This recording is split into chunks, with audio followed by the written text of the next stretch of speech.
Nitong Biyernes lang, nanumpa pa sa isang peace covenant para sa eleksyon 2013 sina incumbent Manila Mayor Alfredo Lim at ang katunggali niyang si dating Presidente Erap Estrada. Pero kinabukasan lang, nagbanggaan na ang dalawa. Kasunod ito ng pag-aresto ng pulis kay Vice Mayor Isko Moreno, ang running mate ni Estrada sa isang pabingo sa Maynila nung Sabado.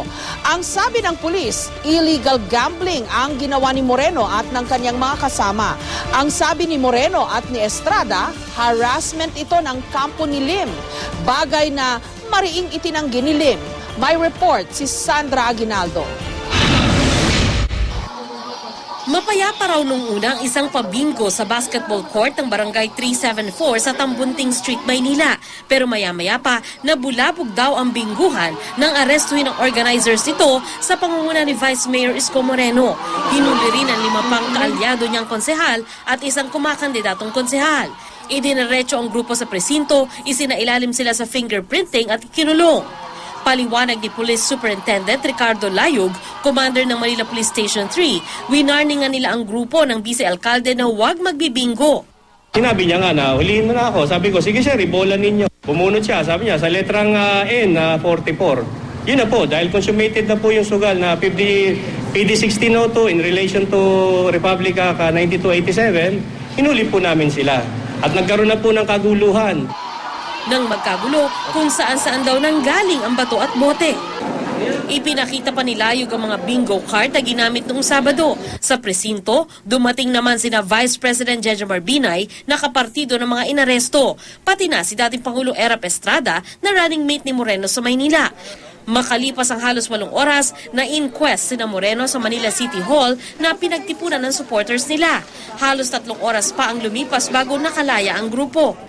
Kanina, humarap sa media sina Estrada at Moreno. Kwento nila, bukod kay Moreno at 5 inarestong konsehal, nasaktan din ang 2 sangguniang kabataan chairman sa nasabing insidente. Pero giit ni Moreno, napasugod lang siya sa lugar dahil humingi sa kanya ng tulong ang mga konsehal. Pagtatanggol niya, hindi sugal ang bingo game nila. Tinanong ko yung taong bayan. Sabi ko, mayroon ba sa inyo ditong tumaya? Nagsigaw ang taong bayan. Wala. Hirit ni Estrada, ang kanyang katunggali sa eleksyon na si Manila Mayor Alfredo Lim ang nasa likod ng di umano'y political harassment. Bago siya magbigay ng order, pag-aralan niya mabuti at kawawa yung taong bayan at kawawa rin yung pulis. Siyempre yung pulis, hindi makakaindi sa mayor yun. Pinag-aaralan na raw ng kampo ni Moreno na kasuhan ang mga pulis na nagsagawa ng pag-aresto. Pinabulaanan din nilang nagdadrama lang si Moreno at sadyang nagpa-aresto.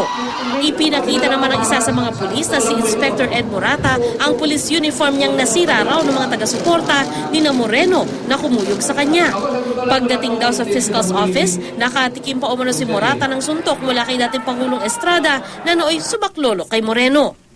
Yung President Estrada po, nandito po. Sinusuntok po niya ako dito eh. Ginaganyan niya ako. Magsabi ka ng totoo ha. Hindi ka nagsabi ng totoo. Pagpupo ko. Sabi niya sa akin, pagpupo ko. 3 buwan na lang kayo. Sumagot po ako. Siyempre po, ano po ako eh. Sasaktan. Sabi ko, huwag niyo po ako saktan. Morata, tatandaan ko yan. Umanda ka, pagkaraan ng 3 buwan. Bakit? Sigurado ba siya, mananalo siya? Bagay na itinanggi ni Erap. Dapat knockout siya. Presidente ko siya. Ay sinabi ni President Estrada na you tell the truth, huwag kang magsinungaling. Sa harap naman ng empleyado ng City Hall, binigyan diin ni Lim na wala siyang kinalaman sa pag-aresto kina Moreno. Paulit-ulit na sinabi ni Lim, huwag daw kulayan ng politika ang kaso ng illegal gambling. Pero tinitignan ko yung mukha niya sa TV, nako. Iiyak ka pag nakita mo yung mukha eh. Parang mukhang kawawa talaga eh. Pero nung nandun, sila naghahamon na hulihin sila eh. Sanay sila sa paggawa ng senaryo eh. Siguro parang gumagawa ng pelikula. Pinuri din ni Lim ang 14 na pulis na umaresto kina Moreno. Meron ba ko inutos sa iyo na arestuhin mo si Vice Mayor at yung 5 konsehal?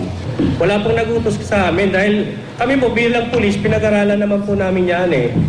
In our presence, if the crime is being committed, dapat po mag-react kami. Kahit ako po, wala naman po ako number din ni Mayor eh. Wala Wala din po nag-uutos sa akin. Sa uminit na banggaan ni Lim at Estrada, sino mag-aakala na minsay dati sila magkasangga. Nagsilbing DILG Secretary si Lim noong Estrada Administration. Naging presidente pa siya ng Puwersa ng Masang Pilipino na partido ni ERA. Sandra Aguinaldo, GMA News.